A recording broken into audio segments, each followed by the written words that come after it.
Welcome to this online training on final reporting and controls for E&I CBC projects.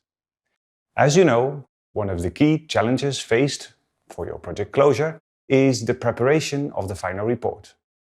The better it is prepared, the smoother and quicker the final payment. But you also need to be ready for the requirements that remain after the final payment is processed, during the so-called open to control period, to avoid risks of recoveries.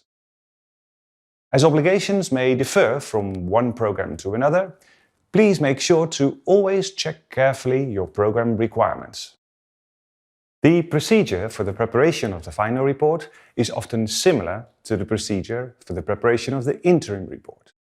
However, usually the scope of the final report is wider, since it includes information which summarizes the whole of project implementation.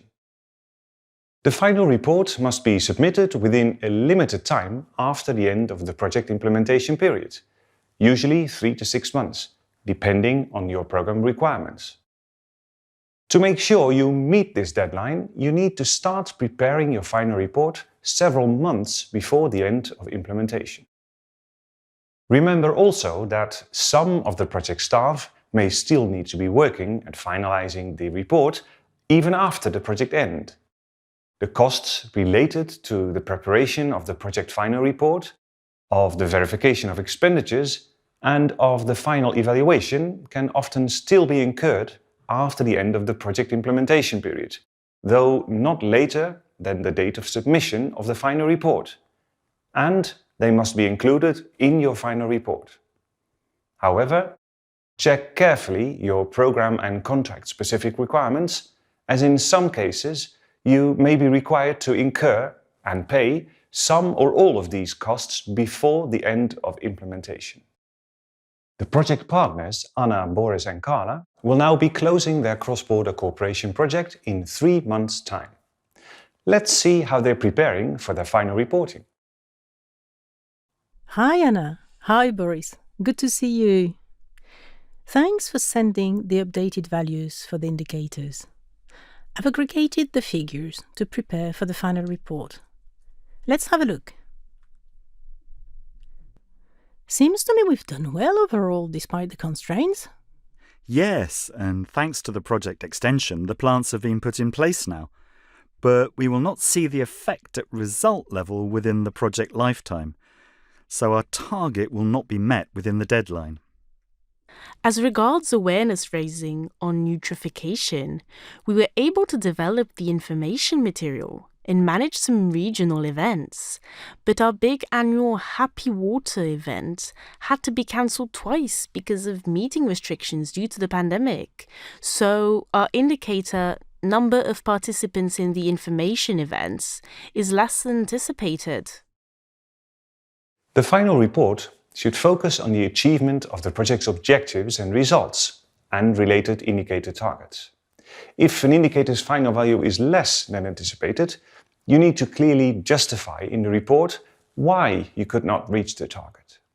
If you could not deliver some activity, you need to explain why and explain the impact it had on the project. You also need to explain how the related costs were used for other purposes, if agreed, or whether it led to underspending. Yes, indeed. Because of the travel restrictions, we've had to invest in online meeting equipment and subscriptions. We'll need to explain this in the narrative report and include it in the financial report. And we'll add the written approval we received from the managing authority.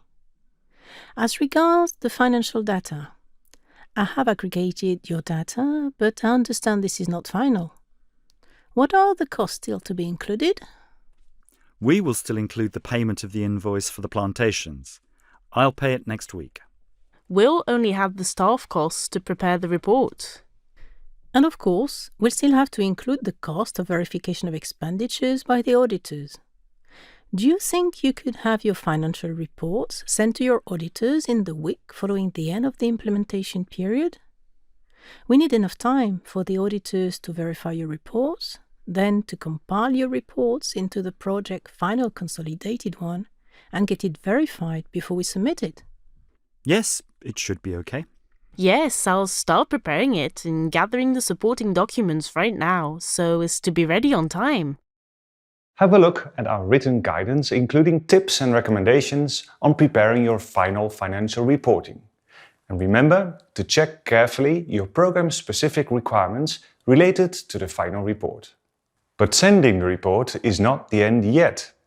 Make sure you have appointed a contact person in each partner organization that can answer the questions from the Program Managing Authority or Secretariat about your final report after it has been submitted.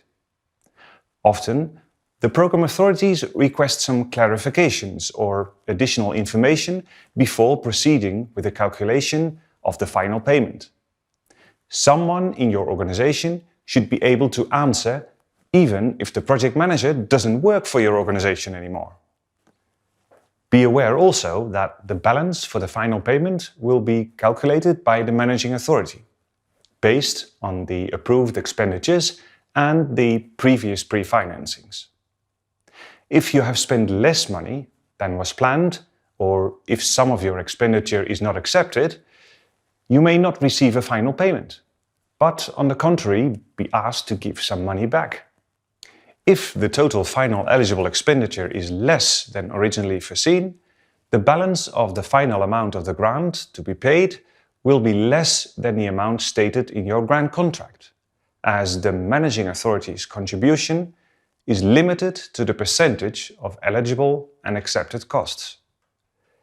If the total amount of pre-financing is higher than the amount of accepted costs, the managing authority will issue a recovery order, and the difference should be paid back by the beneficiaries to the program. Remember also that some contractual responsibilities of the project partners remain even after the final payment has been received. Each beneficiary shall keep all records, accounting and supporting documents related to the project for 5 years after the program has received the balance payment from the EC, meaning at least until the end of 2030. Ex post monitoring, auditing and checks can still be carried out during this period, notably by representatives of the Managing Authority, the Audit Authority, the European Commission, the European Court of Auditors and other authorized bodies. They should have an easy access to documents, information systems, including accounting, infrastructure and equipment financed by the project. To be ready for this open to control period, you should ensure that the partnership agreement remains valid until the end of the open to control period and that it includes all the necessary clauses to allow smooth after-closure procedures. That the original documents and the computerized systems are easily retrievable during this period. Check that all project documentation, and not only the financial one, is complete and organized in such a way to allow a smooth control even with little knowledge of the project. The easiest is to have at least electronic copies of all the documents and material archived by the lead beneficiary. Additionally, all partners must keep the originals in a clearly designated location. Some ad hoc procedures may need to be put in place if the national rules provide for a shorter retention period of such records. You should also ensure that your organization, and not just you, is aware of the obligations remaining during the open to control period, and that a contact person in each partner organization keeps adequate knowledge of the project and of its archiving system during this whole period. Have a look at our written guidance for further information on which materials to archive for the open to control period. Some specific obligations may also apply after project closure, in particular as regards the project infrastructure, equipment and results. In case of projects with an infrastructure component, it should not be subject to a substantial change affecting its nature, original objectives or implementation conditions within at least 5 years after the project closure. If it is modified, the managing authority will recover some of the funds. The publications produced within the project and funded by the program, such as guidelines, training material or studies, must be appropriately disseminated before the project end and usually remain available to be used freely and free of charge after project completion.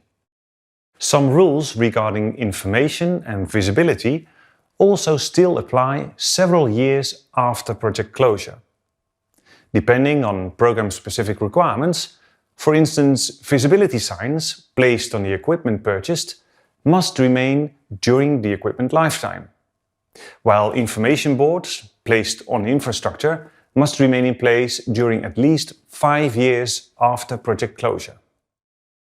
To conclude, keep in mind that your project closure process is a lengthy one, and that obligations remain long after the submission of your final report. We wish you a very smooth closing of your project. We hope you've had a rewarding cross-border cooperation experience and that you have enjoyed this series of tutorials.